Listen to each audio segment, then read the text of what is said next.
A very good morning to all of you. Welcome to the online lecture series on English Studies 2021, organized by the Department of English of Sankrail ABS Mahavidyalaya. First of all, let me wish you all good health and a safe and happy time amidst this pandemic crisis. I am Mir Muhammad Ali. I work as an assistant professor and head of the Department of English in Sankrail ABS Mahavidyalaya, affiliated to Vidyasagar University. Our invited speaker for the inaugural lecture of this lecture series is Dr. Saikat Sarkar. Sir had been my teacher during my university days back then in 2012 and 13 and have been my good mentor ever since. I'm extremely delighted and greatly privileged to welcome Dr. Saikat Sarkar. Dr. Saikat Sarkar is an assistant professor in the PG Department of English, Midnapore College, Autonomous. Before this, he was a tenure faculty at the PG Department of English, Bankura Christian College. He is a PhD. He is Mono, a mono, PhD and mono.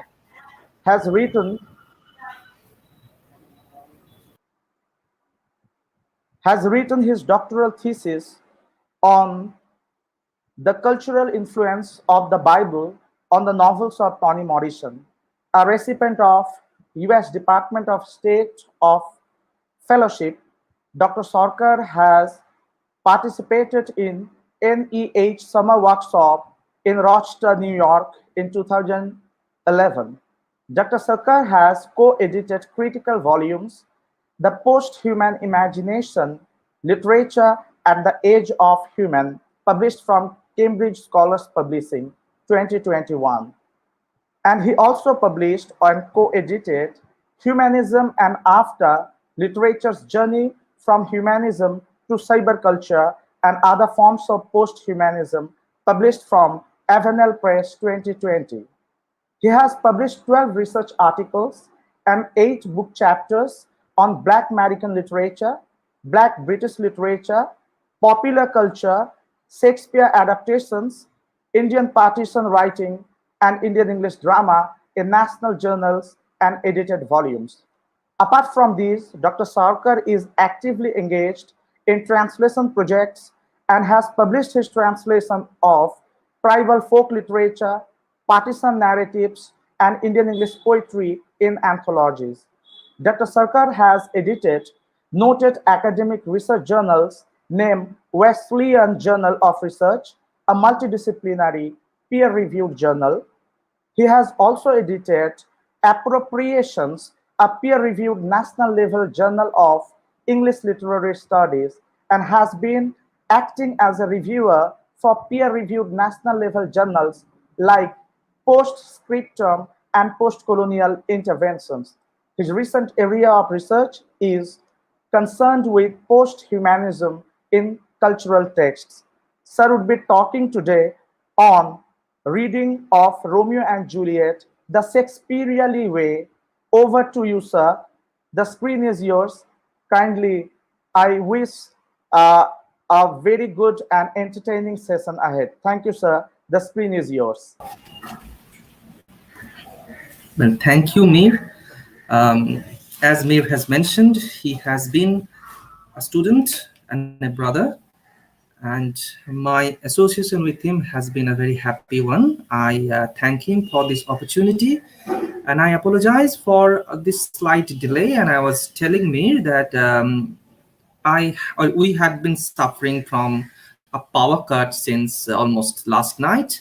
My inverter has died out. The broadband is not working, and I am talking while my ceiling fan is also not working. So that is why I'm sweating a lot. Hopefully, this would not deter our discussion of Franco Zeffirelli's Romeo and Juliet, an adaptation of the very well-known Shakespearean comedy. Zeffirelli made this movie in 1968. Okay, so what I would be doing, I would be sharing a PowerPoint presentation. Okay, so let's just wait for a second. for me to start this. Um, well, give me one more second. Right, now maybe it would come alive.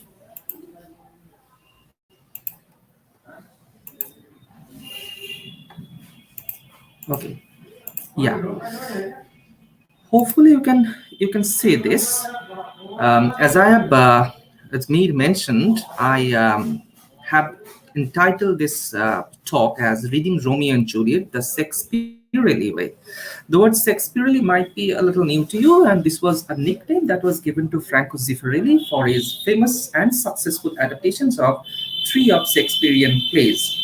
I would initially talk about the process of adaptation and how it has become a very popular form of artistic expression. Then I would briefly talk about adaptations of Shakespeare, then the popularity of Romeo and Juliet among the adapters, and then towards the end, I will briefly discuss Franco Zeffirelli's Romeo and Juliet. Now, adaptation is a burning topic. And those of you who have been following popular culture, you know that very recently Netflix has brought out a collection of four short films made on Satyajit Ray's short stories. And there has been a furor among Ray fans saying that these adaptations do not do any justice to the original, the short stories of Satyajit Ray. And then this brings a very pertinent question to the study of adaptation, that is of fidelity. And this has been a major debate how much faithful an adapted text is to be to the original.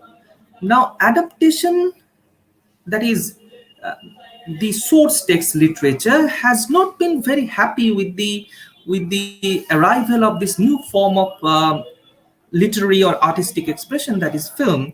And I would begin by referring to this very early caveat by Theodore Drezier in 1932. Theodore Drezier is an American novelist.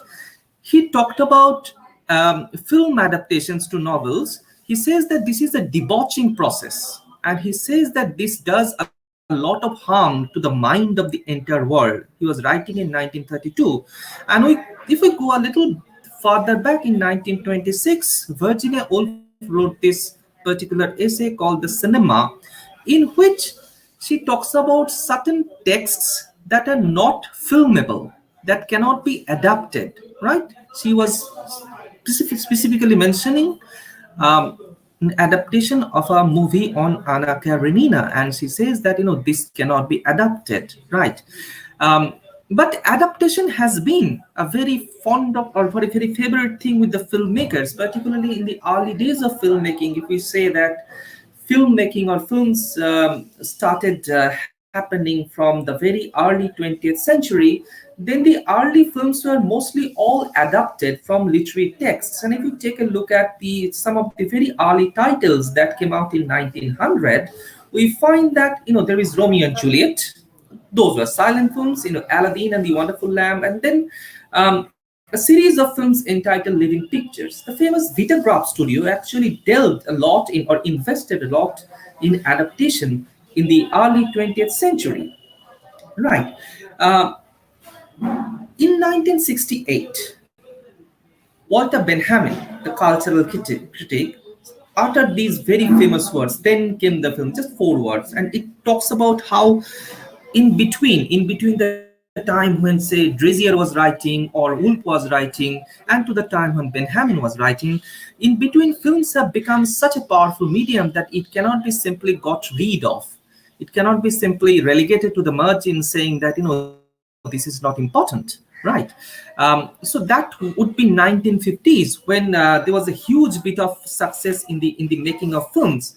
And in 1968, Benjamin said that then came the film. Interestingly, 1968 would also be the year when the English translation of this particular essay by Benjamin called The Work of Art in the Age of Mechanical Reproduction was published. So in that essay, Benjamin was saying this, but actually the essay was published in 1936. Though Benjamin had said that in 1936, but to the English-speaking world, it came to be true in 1968, and by 1968 it was indeed true the work of art in the age of mechanical reproduction. And Benjamin was saying that how the mechanical reproduction would proliferate and would take away the sanctity of literature, which is usually thought to be sacrosanct.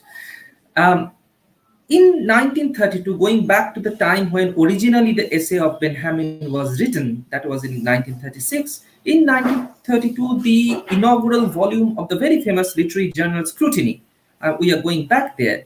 There, William Hunter talks about adaptation, films actually, but more specifically adaptation, with the question, the art form of democracy. And he said that film adaptations are doing a lot of disservice to literature because it is proliferating literature for the masses, and it is taking the people away from enjoying literature or literary merit, right? And this was something that the people of literature were very wary about. Colin McCabe notes that as a challenge to this, as a countermeasure to this democratic nature of films, there was a valorization of literature and literary criticism, which was chiefly designed by Eliot and Richards in the 1920s. It deliberately made or rendered film invisible because of this democratizing effect, right?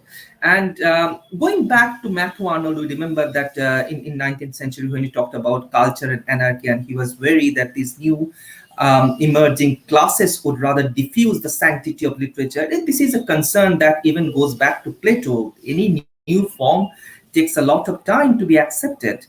So this adaptation to and films in general, it would take a lot of time for this new form of art to be accepted as something valid, right?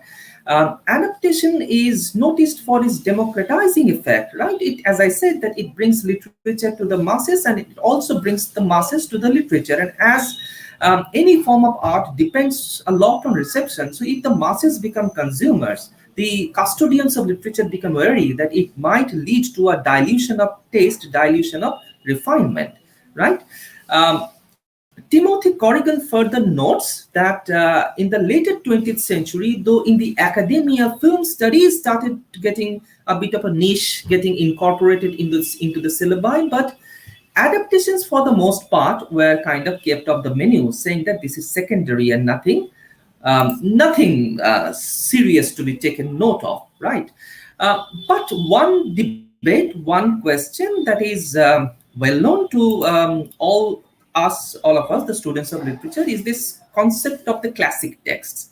Is literature that sacrosanct, or by literature or by cultural texts? If we expand the term a little more, instead of literature, if we say that cultural text, then we can incorporate various other forms of writing, even a pamphlet, an advertisement, video games, comic books. All these are now being held as serious texts for study. And I've quoted Deborah Cartmel here, who is known for her work on Shakespeare adaptations as well, right? Another thing that can be brought into this fidelity debate is that for this I have referred him later, but let me mention him here. It is George Bluestone. In 1957, he would write a book called Literature into Films. There he talked about these two having two different media, right? As if there cannot be no connection in between. He said that literature is linguistic, literature is conceptual, literature is discursive, and he said that on the other hand, film is visual, film is perceptual, film is performance oriented, presentational. That was his word. So these two, according to him, that is George Bluestone, who would be mentioned later, in 1957, he would talk about these two as very separate mediums, right? So, and any adaptation of a literary text into a film would not be a hugely successful one, because according to him, successful adaptation cannot be made. And also he mentioned that it's like a one-way process. It is from literature that the film gets fostered. But later on, critics like Maurice Beja he would note that maybe the thing is not that one dimensional. Maybe it is not that the films are indebted to literature for inspiration. It sometimes it is so happening, particularly these days. Beja would be writing in the 1970s. Um, he would say that it is literature also that at times get fostered by influences from films. Sometimes the writing technique can become cinematic. I can take you back to Virginia Woolf's essay The Cinema, and particularly though she had objected to Anna Karenina as not being adaptable, uh, Woolf's own novel Orlando, if you look at that, and you can spot cinematographic narrative technique there. And Sergei Eisenstein, the very famous filmmaker, had noticed how D.W. Griffith had talked about Dickens's stylistics into cinema, how that can be translated. And various books, various novels can be cited. I've cited a few here, which can be seen as having imbibed elements and components from filmic representational techniques, right? Um, so films have put a question. Right, undoubtedly. Now, if I ask you, I know that Mir was telling me that students from different colleges are joining, and I do not get to see you because I am speaking to you through StreamYard, and you maybe are logged in through YouTube. But if you're listening, I kind of imagine you to be not so much an amorphous crowd, but an amalgamation of students from different colleges, and all of you are studying literature. But if I ask you how many novels or how many literary texts you have you have read, and as compared to the number of films you have seen, and you would notice that the number of films that are seen by you, that outnumbers the number of books that have been read by you. So this is, of course, a concern for the safeguards or the custodians of literary studies, how film has become the most powerful medium, right? So I have quoted Alan Spiegel here, who was writing in 1976, and he was talking about this contemporary novel as being liberated from its mimetic responsibility by films. And he says that as photography had liberated painting from its mimetic responsibilities, so film has now appropriated the mimetic tradition and literature and leaves literature itself free. Now, that is a little ambiguous. Literature free. Free to do what? Spiegel would go on to write, but free to do what? To self destruct? That was a fear that was voiced by him in 1976. But John Patterson, writing in 2008 in the well known journal or well known magazine, The Guardian, he says that this is important for the filmmakers also to remember that if you always carry the baggage of your English literature study, of your first-hand knowledge of Shakespeare, then you cannot delve deeply into the possibilities of that are unique to filmmaking. But you must realize that cinema is not a branch of literature, and that the opposite is also true or now true. Though Patterson was writing in 2008, but this aspect of fidelity, this aspect of faithfulness has never left the major debates of adaptation studies. And as I was just mentioning, the Netflix venture on Ray, which is called entitled Ray, and it is bound to give birth to so many such debates that what is the point of adapting something into a film if you are not being faithful to the text at all, right? Another another word that is sometimes used by the critics of adaptation studies is essence. So maybe it's not a faithful adaptation or faithful transposition of one particular text from one medium to another medium, but the director has captured the essence. But as you see, that this is a very vague term, essence. What does it mean? How do I guarantee that the essence has been captured? This is very subjective, right? I may say that he has captured or she has captured, and you may, on the other hand, do not agree with me, and you may say that the essence is not captured.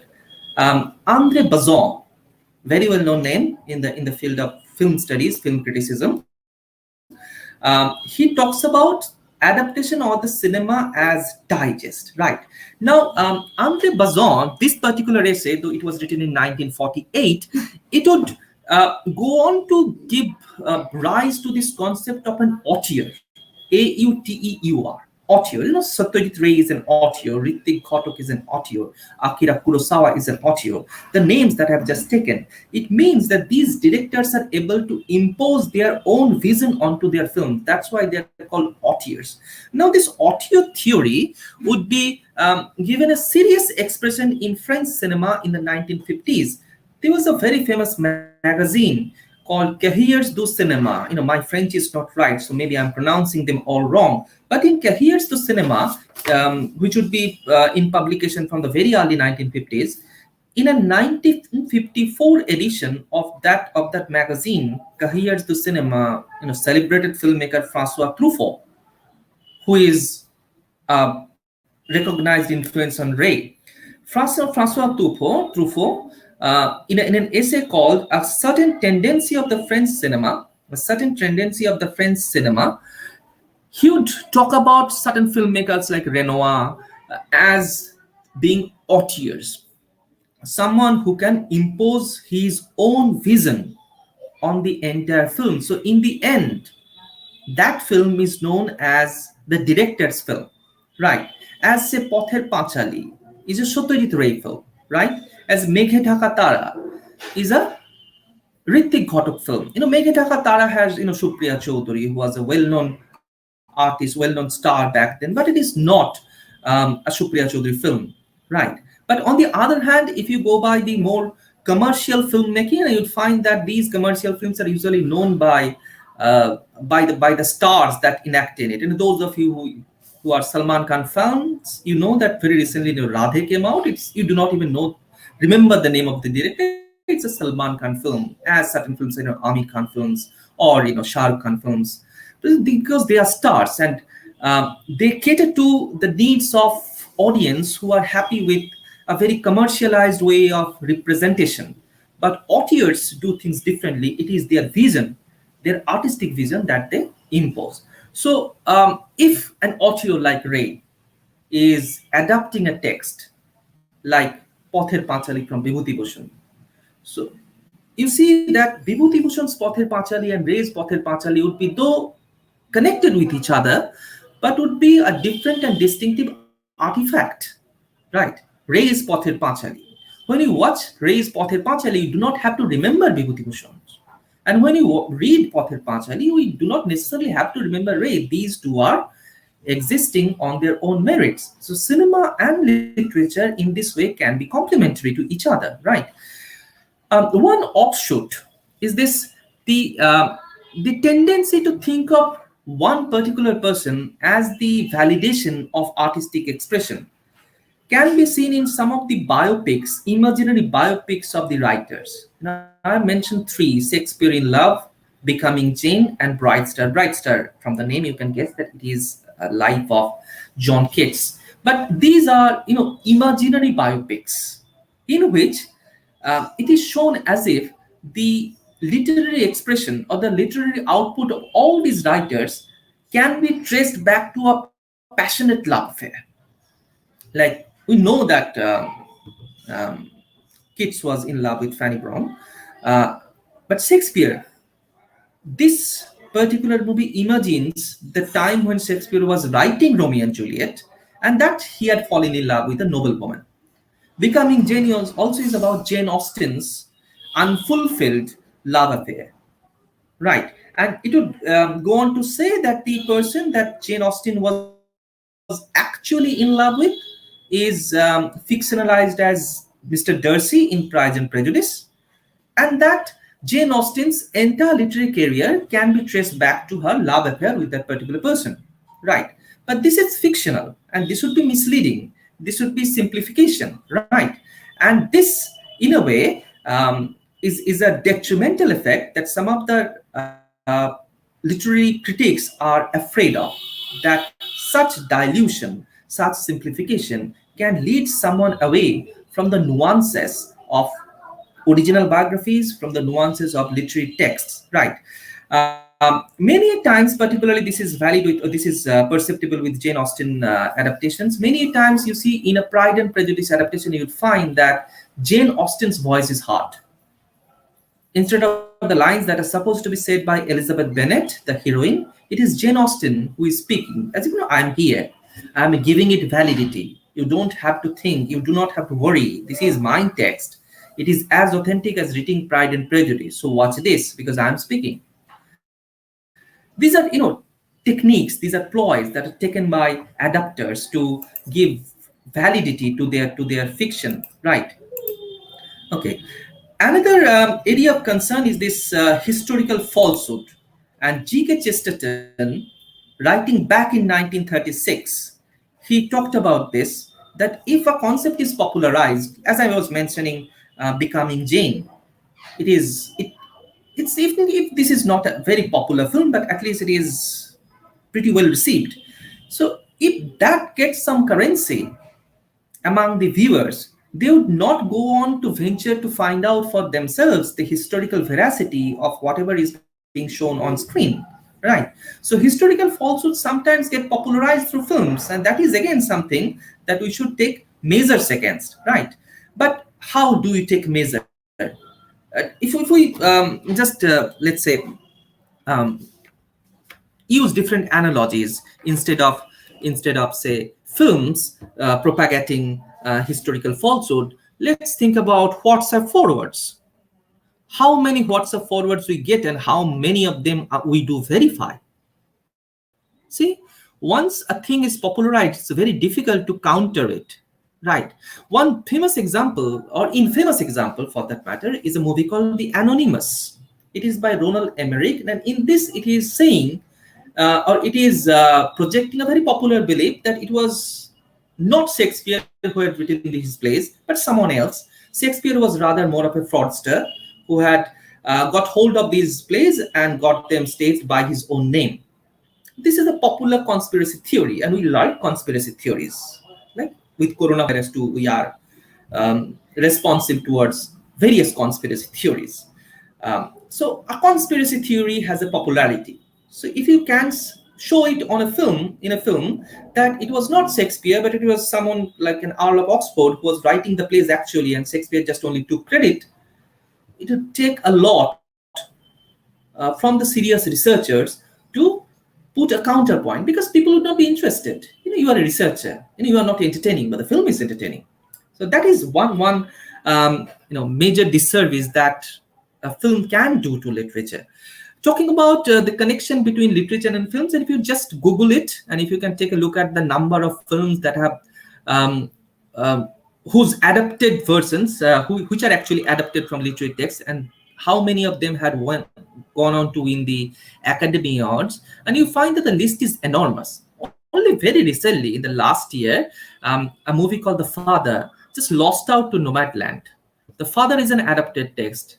It got an Oscar for the best adapted screenplay. But if you take a look at the best films and how many of them are actually literary adaptations, and you would find that the number is pretty staggering, right? It can be traced back to these very early days, even to the recent times. Adaptation studies, these are becoming more of a serious subject to study these days, and you'd find that though certain literature departments are now having a component of film studies, but in most of these cases we are actually doing a film and literature course, whereas we are handpicking a few films that are actually adaptations of literary texts. George Bluestone's text I had already mentioned, Novels into Film. The film should be italicized, I have mistaken that.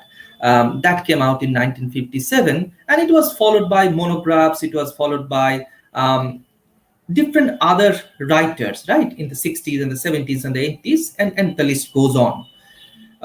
Thanks to the work of some of them, in the 1980s and 1990s, Shakespeare on film has become quite a serious topic or serious area to study. Okay, so Shakespeare on film, right? And before that, here is a name of a couple of journals which are very famous, and they are publishing articles on adaptation studies. Then there are names of I'm not going to bore you with the names. They're there. These are well-known names in adaptation studies. One major adapter. He's a man from Wales. He's also a novelist, but he's chiefly known for his screenplays, which are adaptations of literary texts. Andrew Davis. He says that the people are interested in, and if that has to be a good adaptation, and he has adapted various texts for BBC. Okay, so you can also just find him or search him on the internet. Andrew Davis. He says that what is interesting to the people is what the adapter adds to the hypertext rather than what is left out. This is an adapter speaking, a very famous and successful adapter speaking, right? So people, if you are if you are trying for a successful adaptation, people should not so much think about the differences between the literary original and the filmic adaptation. Rather, people should be satisfied with the filmic adaptation because of the things that you have added, rather than thinking about the things that you have left out. So in that way, adaptation is the art form of democracy, right? Going to the more specific topic of Shakespearean films, we do remember that it was in 1769 when David Garrick, he had said that Shakespeare is the national poet of England, and that was the time when England was colonizing and English people were living in different parts of the world, and Shakespeare as a national icon became a great cultural signifier for them, and it also had resulted in the popularity of Shakespeare, in the dissemination of Shakespeare in the colonies. Right. Lanier, Douglas Lanier, in this book called Shakespeare and Modern Popular Culture, he talks about the simultaneous attraction and tension between Shakespeare and popular culture. Right. Um, in the introduction to the Cambridge Companion to Shakespeare on Film, published in 2007, Russell Jackson notes that by that time, 2007, some 50 odd films, sound films, have been made of Shakespearean plays to date. These are major films he's talking about. There are various independent films, there are various radio dramas, TV dramas. He's not talking about them, he's talking about major European films. He talks about 50 odd, but he was writing in 2007, so we can add 4 or 5 afterwards. But he says that in the silent era, there are at least 400 odd films that were made on Shakespearean subject. Right. The point of contention is the dialogue of Shakespeare, right? Which is not something that a contemporary audience might feel relatable. So in recent times, adapters of Shakespearean text, they find it to be a little difficult, and it's also difficult to find actors who can do justice to the Shakespearean idiom, right? But in the earlier era, during the silent times, the language was not a barrier. So filmmakers had taken ample recourse to Shakespeare in making their films. Many silent films, by the way, were just like the stage performance film. In the way the stage was used by these actors, like Sir Herbert Beerbohm Tree, F.R. Benson, they were just as if capturing the stage performance on films. But that again is not going to be a viable method. Luke McKernan talks about 1916 as a watershed year in which a King Lear production and also a production of Macbeth, which is now lost, it had taken giant step forwards towards having Shakespeare independently represented on screen rather than being indebted totally to the stage representation. And also in the 20s, we have a spate of German films made by some of the German directors who had improvised, who had incorporated elements that were not even in the text. But none of the first wave Shakespearean sound films were a success, right? All of them tanked in the box office. I have mentioned one, Romeo and Juliet here, directed by George Cukor. The Juliet, presented by Norma Shearer. Norma Shearer was the wife of the producer, and this movie was supposed to give her a huge pedestal, but the movie bombed, right? So most of these early production sound films were flops. Laurence Olivier's Henry V was a moderate success, right? Which was followed by his Hamlet. Hamlet, Olivier's Hamlet is studied by students of literature for Olivier's wonderful diction, his baritone voice. He has a man with a wonderful voice, very manly. But other than that, it was again just a moderate success, and it was followed by Richard III. But the producer backed away from the proposed Macbeth because it was not the films were not doing any kind of profit. Things changed with Franco Zeffirelli, whose two adaptations, The Taming of the Shrew in 1966, and these were done in quick succession, and Romeo and Juliet. It changed the scene. It is, let me give you a yardstick. In film world, it is said that if a film earns 2.5 times the money that is used to make the master negative of the film. If the movie makes 2.5 times the sum, then it can be a success. That it can be called a success. Franco Zeffirelli's Romeo and Juliet earned 14 times. It gives us an impression of how successful this was as a film, as a very successful Shakespeare adaptation, right? Zeffirelli, along with Kenneth Branagh, can be seen as figures who had popularized Shakespeare on screen, successfully translated Shakespeare on screen. Kenneth Branagh, who is he has been knighted recently, so Sir Kenneth Branagh. He had modestly financed Henry V. Then his Much Ado About Nothing is a musical, right? Pastiche on a musical. He has done a film on Hamlet, which I recommend to my students because this is very faithful to the text. All the lines are kept intact, but in the box office it didn't do well. Zeffirelli's Hamlet, which was done in 1919. So these are the three films that Zeffirelli has done on Shakespeare. Zeffirelli's Hamlet, quite a bit of gap between Romeo and Juliet and Hamlet in terms of Zeffirelli's Shakespeare adaptation. That was a moderate success, right? Kenneth Branagh would go on to try to adapt Shakespeare even more, Love's Labour's Lost. Then As You Like It is a curious kind of adaptation which is set in Japan. He has also a Macbeth plan, but that has not come alive. And you see that recently Kenneth Branagh has moved to Agatha Christie, right? And Murder on the Orient Express is his recent film. He has in between also had adapted Mary Shelley's Frankenstein. Again, a text that I do recommend to my students, though not very authentic, not very faithful, but more or less faithful. Bert Lurban, the Australian director's 1996 movie Romeo plus Juliet, this was a massive success. Again, maybe because of Leonardo DiCaprio, who was playing Romeo. Claire Danes was playing Juliet. But this was stylized, and this was happening in modern America. Instead of the Italian Verona, we have the Verona beach, and we have gangsters wielding, revolvers, pistols. But the dialogue was Shakespearean. Somehow this had resonated with the audience, and people accepted this entire thing, wholeheartedly. Romeo and Juliet, this 1996 production.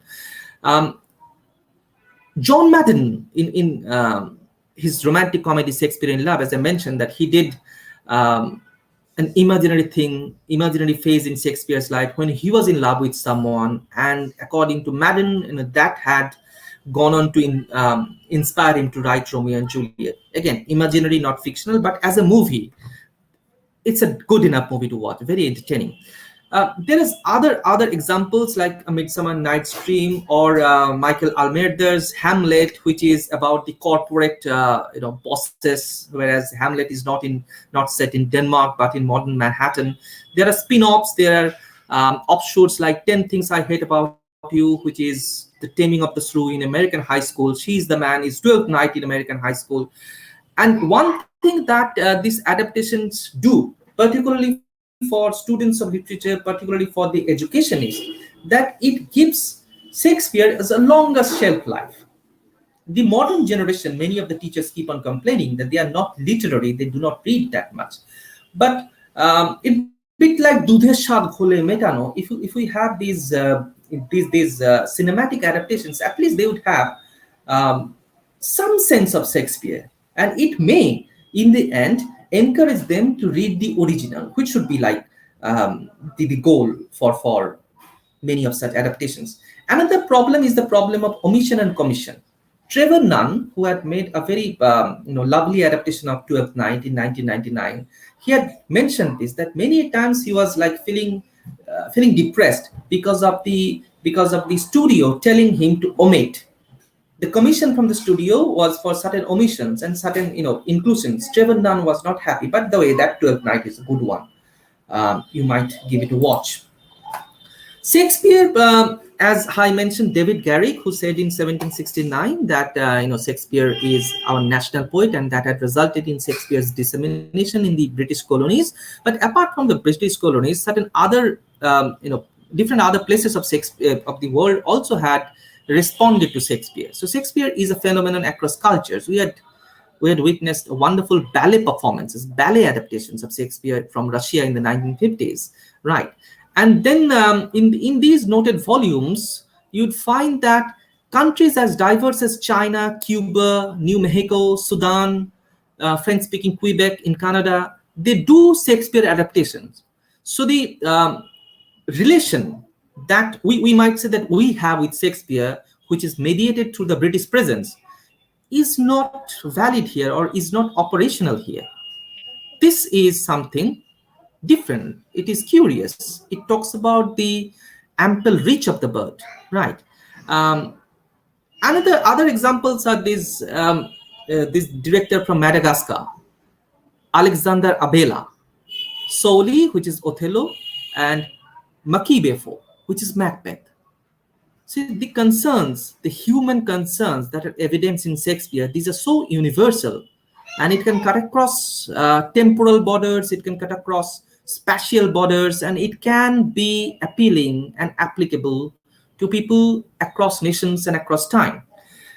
And this is something that post-colonial Shakespeare, or Shakespeare in the non-British or non-European academia, should take note of, as Ramona Ray says, that there's a wealth of Shakespearean films which have slipped under the radar of mainstream cinema.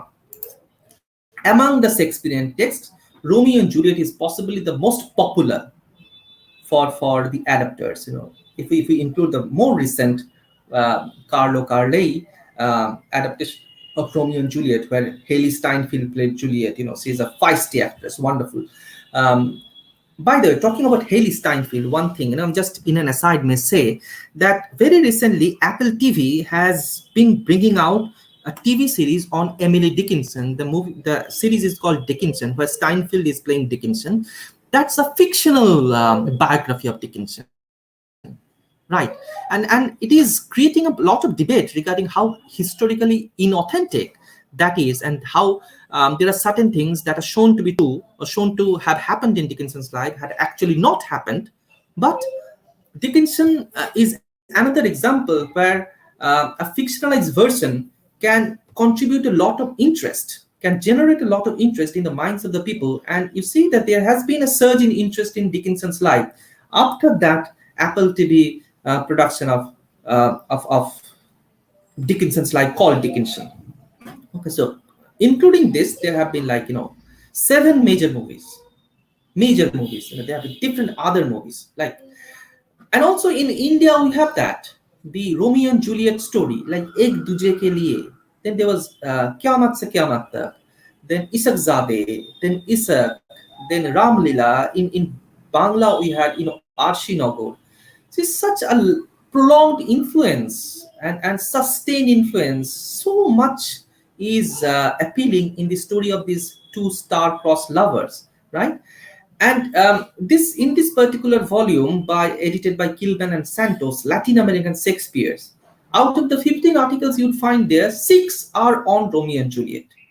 6. And you can think of productions like Suicide Story, which is an Italian version of Romeo and Juliet, in which the hero and the heroine, the tussle is not between two ancient families having an ancient grudge to feuding families. It's about two different ethnicities. Suicide Story talks back to West Side Story, which was initially a Broadway adaptation of Romeo and Juliet, later been made into a film. Therein too, it talks about the problem of different immigrant communities. And in 2010, this is funny and curious. There was a Romeo and Juliet done on Twitter through tweets. Like Juliet is tweeting, and if you are a Twitter follower, then you can go on commenting on the tweet. So it was a very live and interactive kind of a Romeo and Juliet that happened on Twitter, and twisting the words from the text itself, called "Such Sweet Sorrow." This was titled "Such Sweet Sorrow." This was very, very ingenious, and this can be led to this Shakespeare-centric and Shakespeare-eccentric adaptations, as has been mentioned by Richard Burt.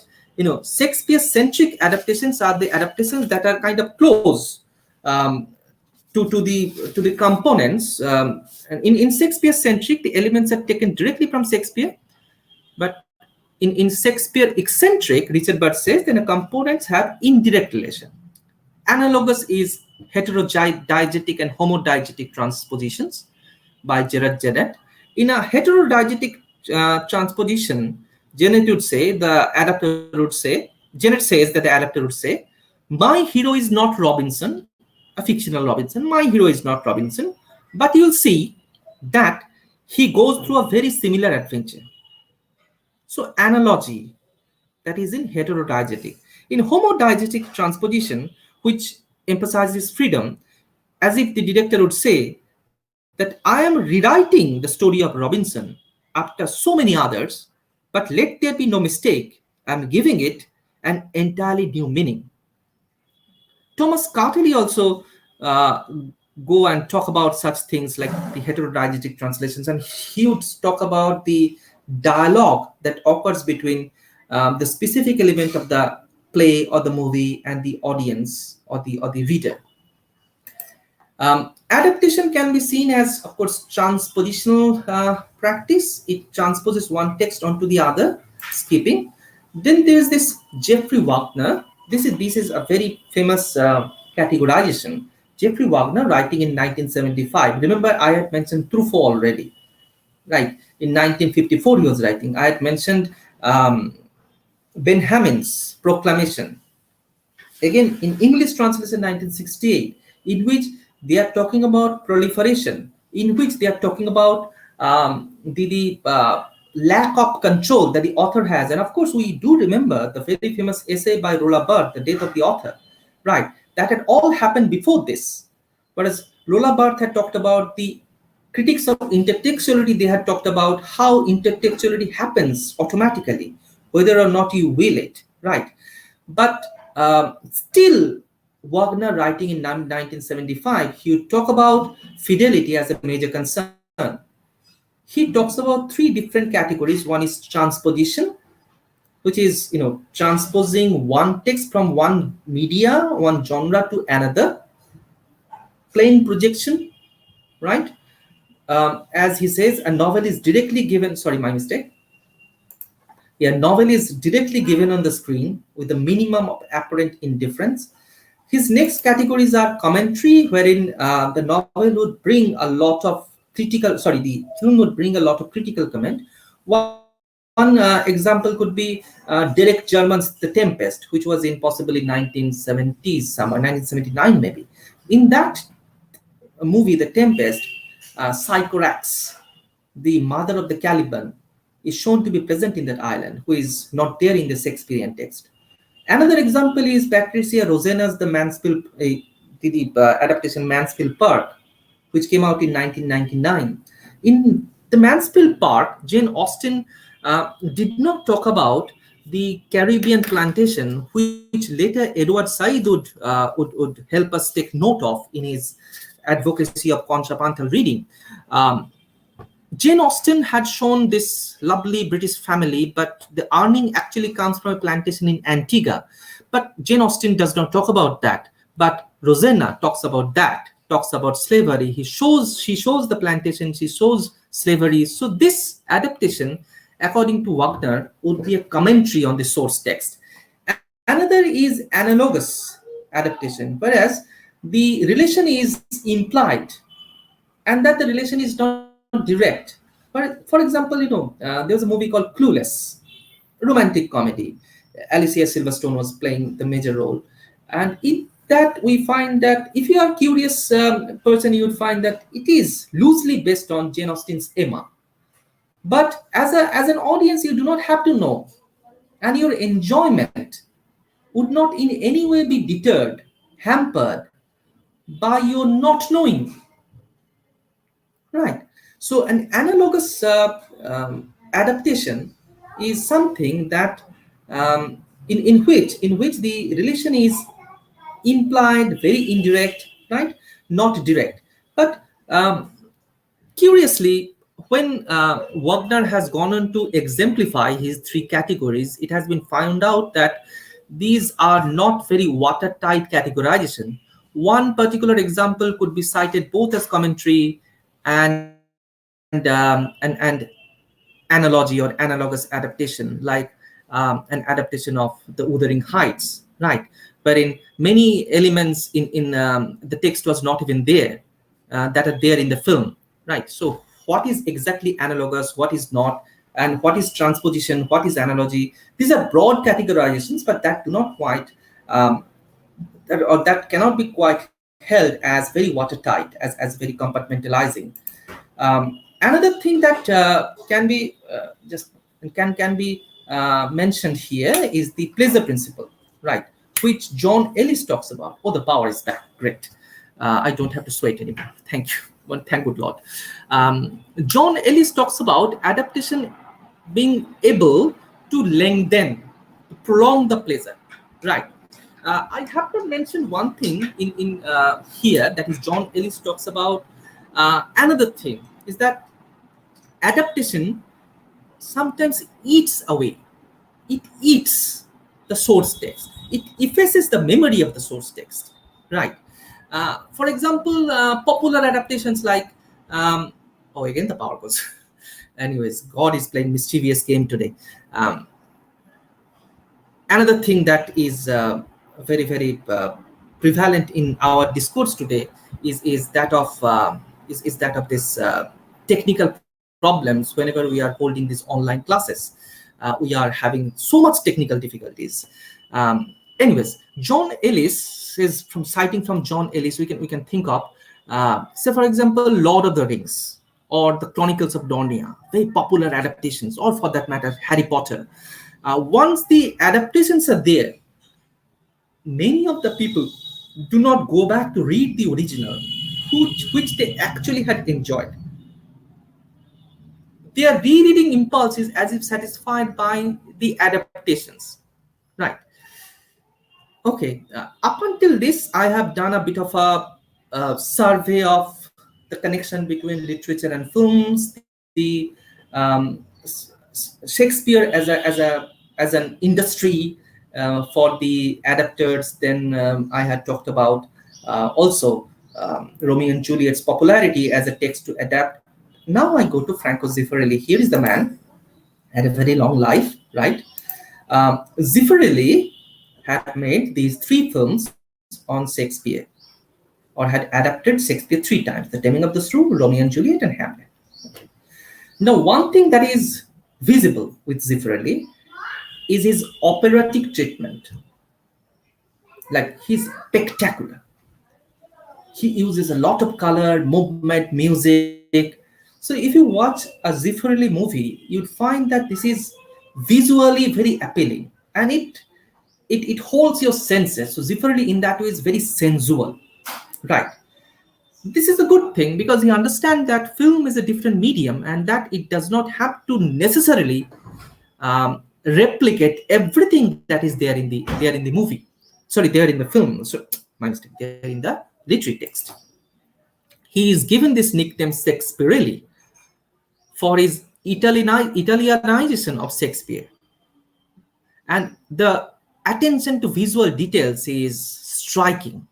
Another thing that Zeffirelli does, and critics have noted this, that Zeffirelli does not depend much on the spoken word, right? So instead of the spoken word, his input is the visuals. So he cuts out a lot of the spoken word from the literary text, right? And he replaces them or complements them or substantiates them with visual spectacle, right? And the visual spectacle unabashedly take precedence over the play text. Now, I have given a bit of a statistics. In the Taming of the Shrew, kind of roughly 30% of the original text was written. In case of Romeo and Juliet, it was 35%. Something like one third, a little less, a little more than one third, approximately 1,000 odd lines have been written, and then there is this 37% of Hamlet are written.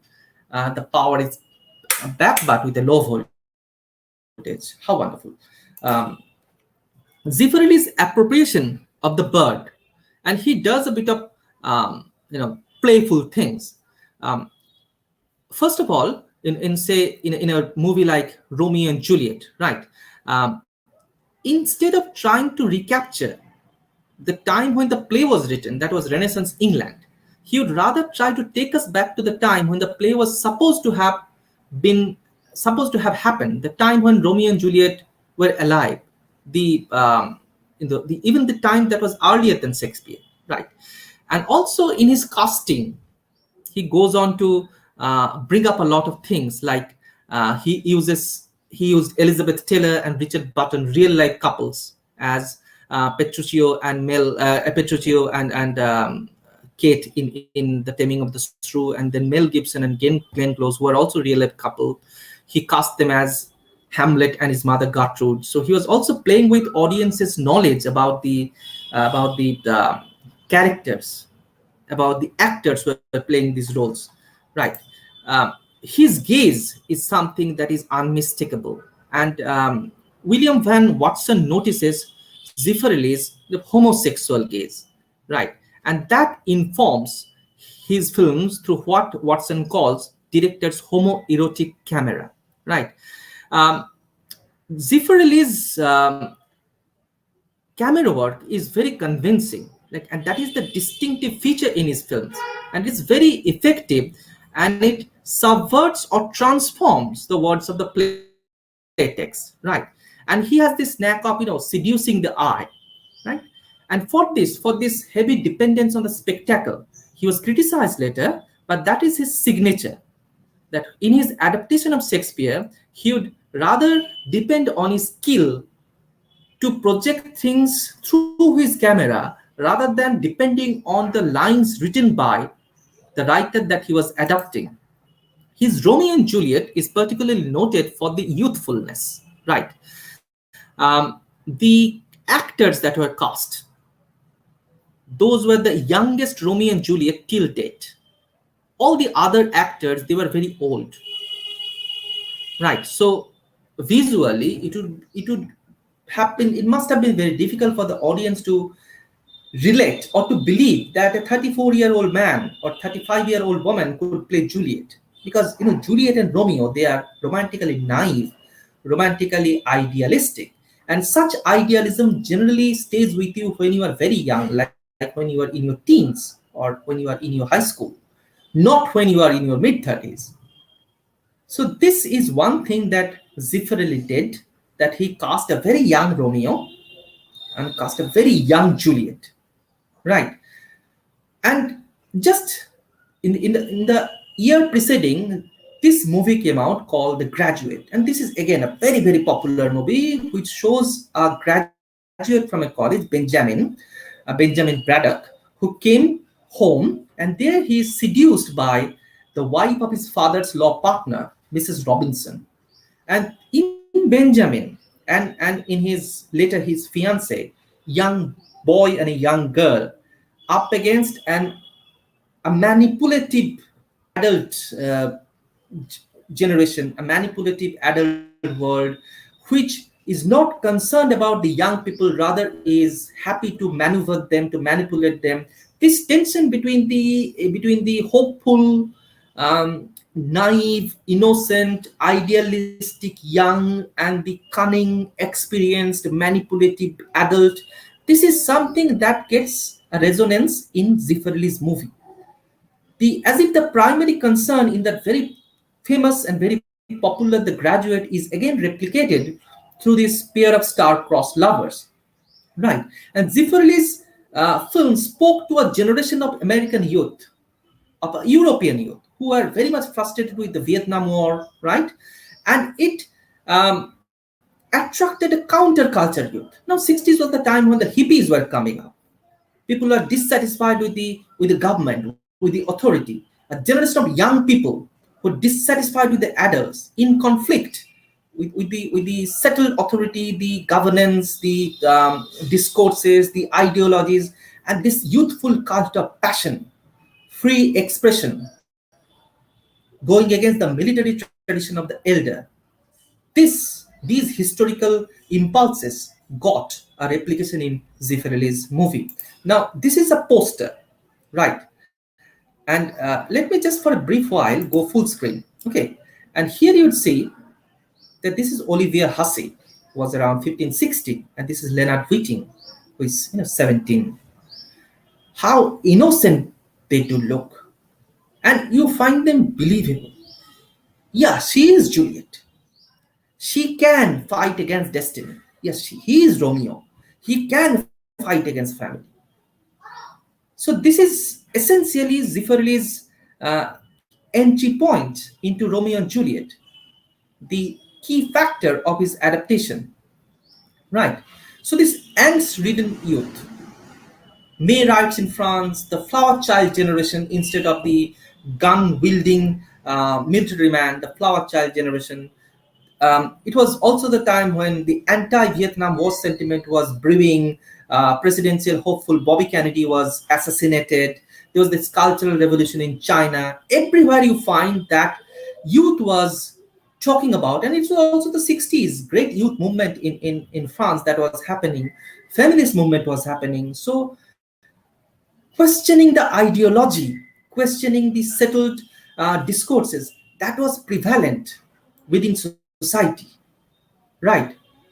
And this was again, as I was saying, an essential factor, the essential tune of Zeffirelli's representation.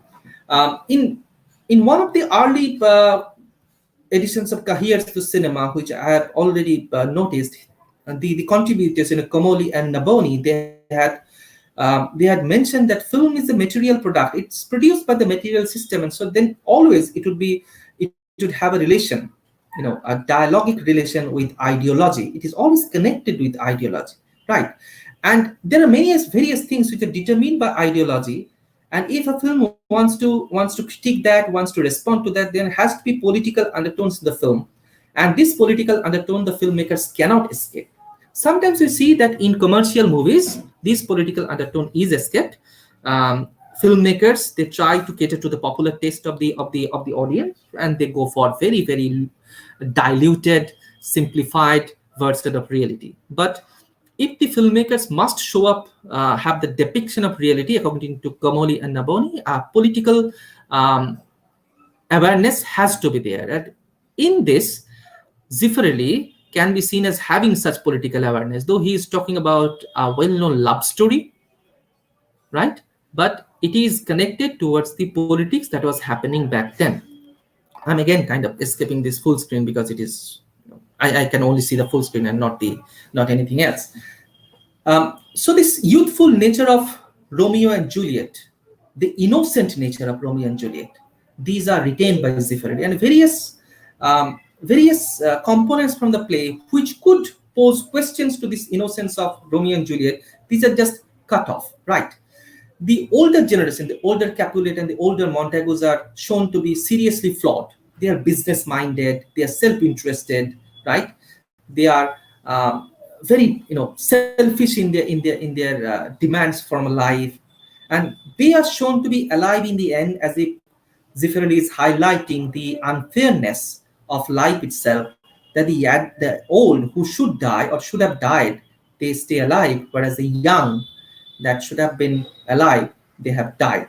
And in this, Zeffirelli go on deleting a lot of scenes, deleting a lot of lines, in order to propagate, in order to substantiate his idea, the central idea that if you leave the world in the hand of the youth, it is possible that the world would be left a better place. The adult has done their job and they have failed miserably, right? But sadly, the tragedy is that it would not happen. The youth would not be alive to take control. There would always be system, taking hold. Um,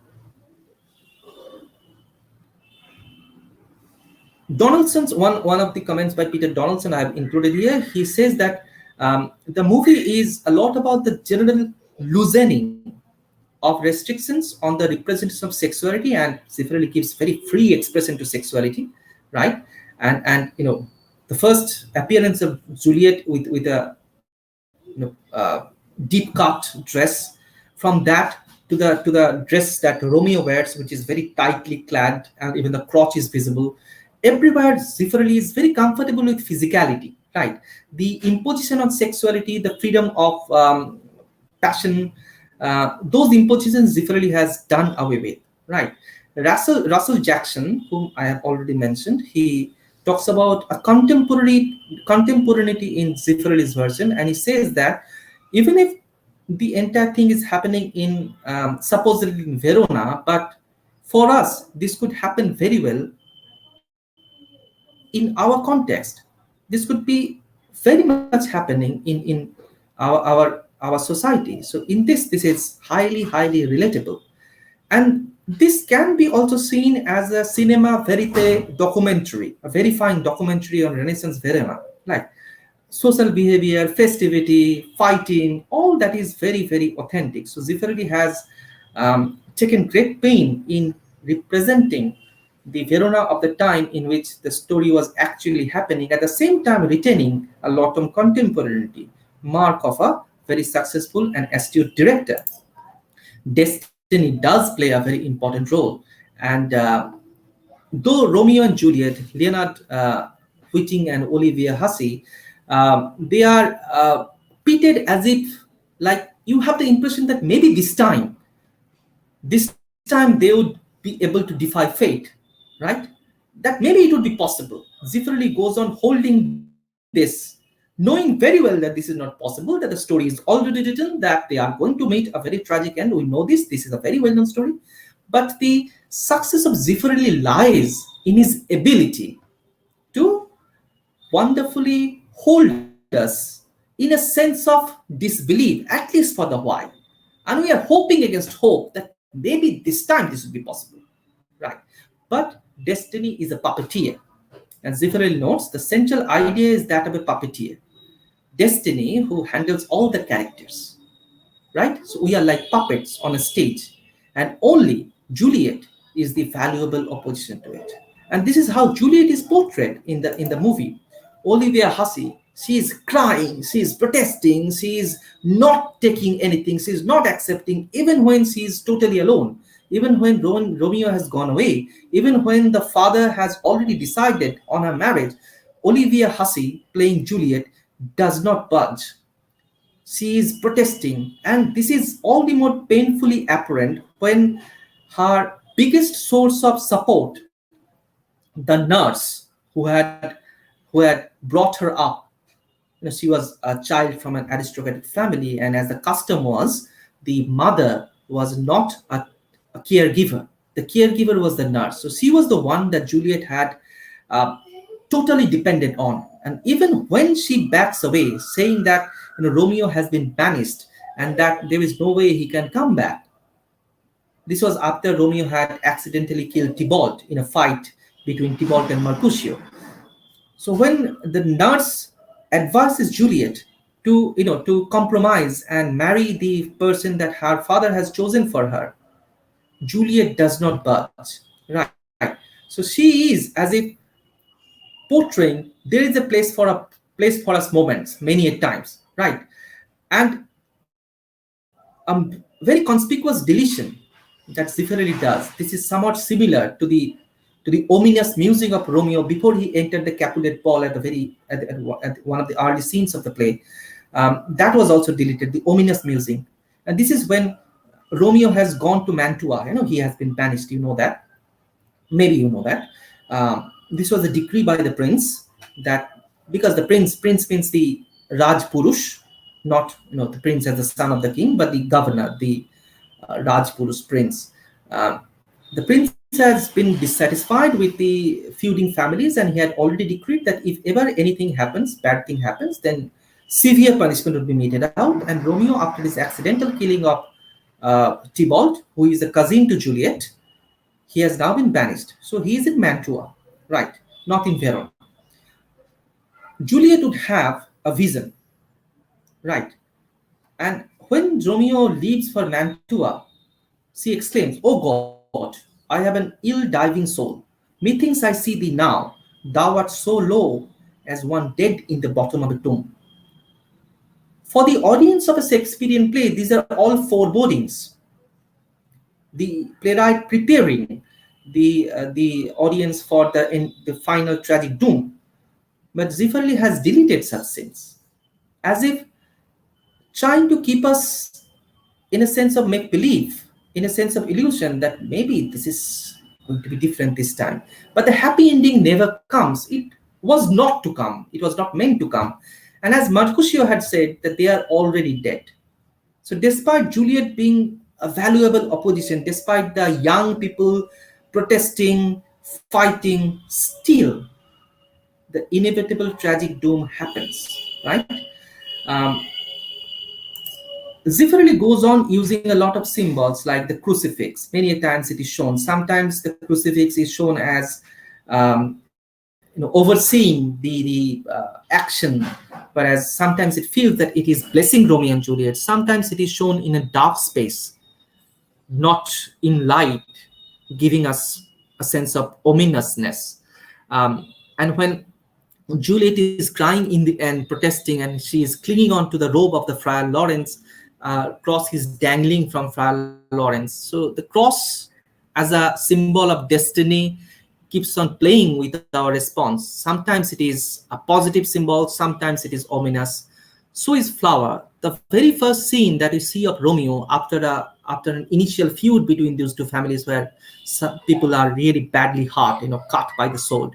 We see Romeo, and the camera holds him in soft focus, and he is coming. The entire frame has become so soft, with soft light and soft music. Romeo is holding flowers. So he is a peacenik. He has got nothing to do with these feuds. He would rather like to spend times with flowers. And flowers are also later shown at times twice. When Romeo comes to talk about his problem with Friar Lawrence, and there is a flower shown in the purple flower shown in the field. Then towards the end, when Juliet has come to Friar Lawrence for some kind of a solution, Friar Lawrence also look at the same flowers, because from these flowers, Friar Lawrence will be extracting the potion which will put Juliet to sleep. So flowers are recurrent symbol. So is crucifix. Another recurrent symbol or image is that of clasping hands. This is their signature gesture, Romeo and Juliet's, in the film. From the Capulet ball, the first physical contact that was between them were through their hands. Their hands touched, their fingers touched. And throughout the film, there is this hand clasping, hand touching. And at the very end, when Romeo had misunderstood Juliet to be dead, and he has committed suicide by drinking the poison that he was carrying, and Romeo is lying low, and Juliet just comes back to sense after the deep sleep induced by that potion. The first shot is that of Juliet's hand, which starts trembling. Zeffirelli goes on using these as binding cues. Another wonderful use is that of music. It is scored by Nino Rota, and this is one of the best original scores that I have ever heard of. And you could go to YouTube and just Google it. Nino Rota's love theme of Romeo and Juliet. The only once in the movie the lyrics of a song is heard, that is at the very within the Capulet ball, through that Morisca dance sequence. Even the lyrics are also very morbid. It's about the impending death. the inescapable death that would that would that the young lovers can never escape. But apart from that highly morbid uh, lyrics of the song, the tune is hard many a times. Sometimes effusive, sometimes transcending, sometimes lugubrious, pensive, um, channelizing our response, guiding our emotion, holding us in tension, releasing us from tension. So this is another masterful element that Zeffirelli has introduced, Zeffirelli has brought in to his representation, the music. Nino Rota's score, the original theme for Romeo and Juliet. Um, his portrayal of tragic, it is represented through various scenes, like when Mercutio understands that Romeo has actually fallen in love and there's a rupture between these two longtime friends. Romeo has to leave the pack of the male people and has to go and have a sexual contact with the other sex. There was this Obed scene in his the only night that Romeo and Juliet would have, and Zeffirelli would show them naked, though not frontal nudity, but partial only. But the contours of their body are clearly visible. Again, soft light used, and you would feel as if with a bird chirping from outside, the music being played, it would feel like that this they could be veritable Adam and Eve living in the world of innocence. That Romeo and Juliet are innocent. This is a recurring aspect of the movie that Zeffirelli goes on harping, and he does or has deleted various scenes, various lines to propel the action forward. Right? Juliet is like ever the orphan, even if her parents were alive, but the parents were never protective. Right? So Juliet was like a pawn, and this was a testimony of how the women were treated during the Renaissance times, when the families used to get them married off to whoever they wanted, because that would have satisfied their self-interest. And one caveat that Zeffirelli shows, that when senior Capulet is talking to Paris, the person who is desirous to marry Juliet, the relation between senior Capulet, Lord Capulet, and his wife is shown to be soured, shown to be bitter, shown to be almost non-existent, and that is the result of such a marriage. But the father does not have any qualms to get his daughter married again in a like manner.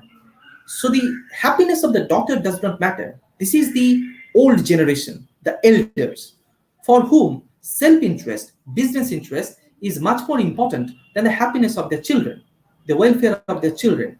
And against this older generation, that our Romeo and Juliet, representing the youth of the 60s, are fighting, are resisting. Right?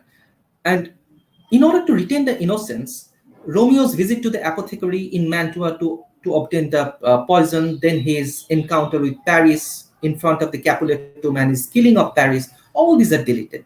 Right? The Friar Lawrence, who is well meaning but ineffectual, right?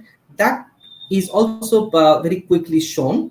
Again, Zeffirelli's portrayal of Friar Lawrence is important, because in Shakespeare, Friar Lawrence is much more well-meaning than having any kind of nefarious influence. But in the original legend, from which Shakespeare himself borrowed, the figure of Friar Lawrence was ambiguous, not so much of a benefactor, but rather having his own interest, because he was an experimenter. He was trying to experiment with his potions. That was the figure that was in the original legend, and Zeffirelli, as if is recapturing that essence of that character. The end scene within the Capulet tomb, where Romeo gets to see the dead body of Tybalt, he gets to see Juliet, who he thinks to be dead. All this is so pensive and so powerful that it would take a very strong heart not to cry. And I can say that from my experience, that I had arranged for a screening of this film for my students at Midnapore College. And you see that whenever all the students are watching something, they're very heavily cutting jokes and they're making fun of things. And I was not entirely there.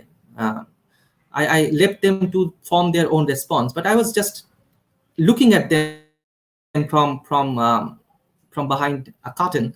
And I saw that towards the end, despite all the jokes that were cut between them, despite all the fun that they were having, many of them were crying.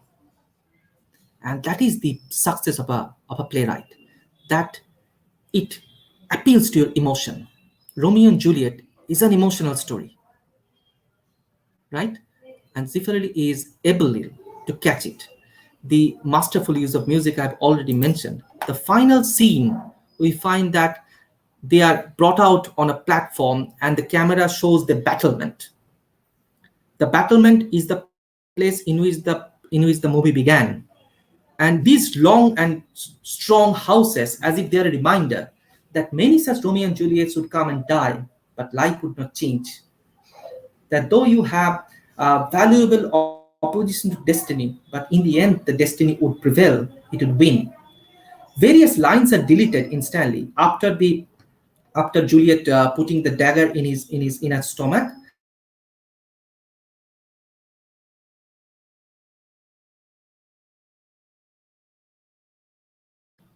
Then it gives over to the voiceover by Laurence Olivier, the very famous actor, stage actor, and it ends with the line, "For never was a story of more awe than this of Juliet and her Romeo."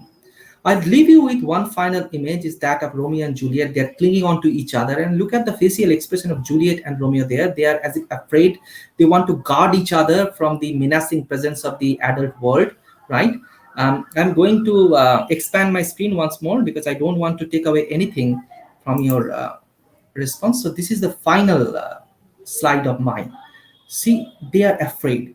Juliet, as if is like, you are protected. I'm going to protect you. And Romeo is worried. They are worried that just look at this frame only. It is as if they are in a sylvan atmosphere. They are cut off from the world, and they want protection from their fear of the adult world that is comprised of their own parents who do not understand them.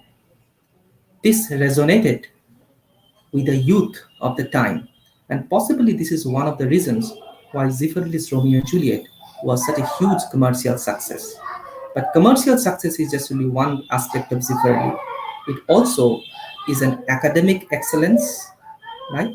And it is a specimen of how successfully a film can adapt a literary text.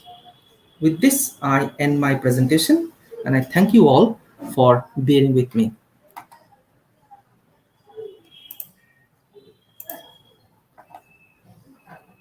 Okay, so Meet, if you're there, could you like join back? Yes, sir. Have I stopped my presentation? Can you see it anymore? Yes, sir. You have off your presentation. I mean, Okay, particularly the thank you, slides. thank you. Okay. So I'm done Thank now. you. Thank you so much, sir, for this illuminating talk. There is no words actually, because I It's my know pleasure. and I can feel that how difficult would have been for you without the power and all these things. But in Right, spite of right. all the hurdles, in spite of all the problems, the session, the talk was a brilliant one, sir, I must say. Uh, Thank you. to summarize, sir has basically, sir began with the perennial question of the conflict between the literary purist on the other hand, to say that how can a classic literary text can be adapted into a film and a cinema. And then sir has also talked about the emerging concept of film studies or cinema, that is fidelity question, much like the faithfulness to the applicable in translation studies. From there, sir has went to almost every parts of the world where Shakespearean adaptation has been on or have happened, like from Germany to Russia to France, uh, down to India, Kenya, and other parts of the world. Shakespeare is a world's property, and Sir has beautifully given, in a very nutshell, the important adaptations all over the world. Sir then has moved to the biopic question of Shakespeare and has given the references of movies like Shakespeare in Love, Anonymous, and the other movies. So, in a nutshell, Sir has also pointed out the famous popular adaptation of Baz Luhrmann's Romeo and Juliet, played by Leonardo DiCaprio and Claire Danes. So again, Sir has pointed out another interesting trend in Twitter, from such sweet sorrow to such sweet sorrow. So, sir, thank you so much. We have been educated, we have learnt a lot from your brilliant session.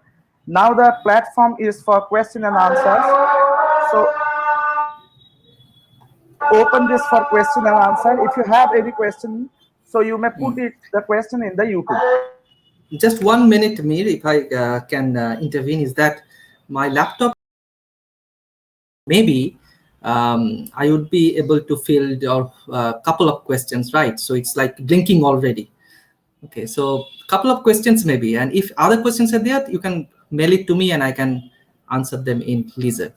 So 2 or 3 questions. Can you make them visible, or can it be done from YouTube? Can it be made visible, or you have to post it Sir, on the sir, right chat box? sir, if they post and I'll just project it onto the screen. But so Okay, far there is no question, sir. okay. So maybe there's not going to be anyone questioning. But if they respond to you later, right, you can. Uh, Sure, sir. If they post the questions later on, I'll mail you, sir. Thank you so much, sir, once again for this no, brilliant it talk. is Thank you. absolutely my pleasure, Mir. It's nice visiting your college like this virtually. Maybe in Thank good you, sir. times I'd be able to visit your college physically. Sure, Okay. sure, sir. Sure. Thank you, All the sir. very best, Mir, for your future venture.